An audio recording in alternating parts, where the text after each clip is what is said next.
Welcome back, friends. Or if you're new here, hey, it is Lauren the Soap Witch, and this little happy corner of these here internets is where I play in my hair, mix up one of my magical concoctions, or go rogue on a recipe in the kitchen. So in this video, I'm actually teaching how to clean up from one of the magical concoctions. I love candles. I mean, if you see my website, you might know that. I don't make them a lot here on the YouTubes, but I do make them and sell them. And so I do a lot of testing. You always want to make sure when you're making candles that they're going to burn properly and smell great. And so that requires a lot of testing to make sure you got all the right combination, etc., etc. My ADHD is already taking me on a tangent trying to tell you I'm sorry. So anyway, I don't like to throw away my containers and cause a bunch of waste. I like to reuse them to either make my own personal candles or test a new fragrance, because you always need to test the new fragrance. And so in this video, I'm going to show you exactly how I do that with my brand new shiny, not really shiny, they're smoky, but anyway, pretty luxury containers. I'm going to show you the newest method that I've decided is also one of the easiest methods to clean out the vessel so that you can use it for whatever else that you want to use it for. So let's get into it. So the first thing you want to do is set your oven to 250 degrees.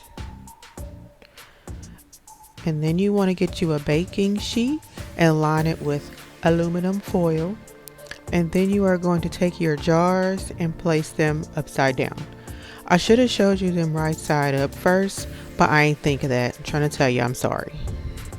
Then you're going to take your fully loaded cookie sheet and slide all those babies right into the oven, the preheated oven at 250 degrees. The internet say you can leave them in there for 5 to 10 minutes. I went with 10. And then I used an oven mitt to grab each container. And I used a butter knife to scrape off the last of the wick and the sticky stuff. Then I like to take a baby wipe and just get all of the rest of the wax out of the vessel. Spray with a little alcohol, follow up with a paper towel, and make sure the rest of it just gets completely clean. If you have a label on the bottom that you want to remove, just peel that off and then douse it with alcohol to scrub off the sticky residue. But these are your final results. And so that's it. Super easy peasy, just like I said. The next time you're looking for a trusty vessel, look no further than the empty candle holder that you have in your home right now, if you have any. I hope you found this video helpful. If you did, go ahead and give this video a like. And if you love the special brand of sorcery that I bring to my little happy corner of these here internet, go ahead and subscribe, friends. I hope you have a magical day, and I will see you in the next one. Bye.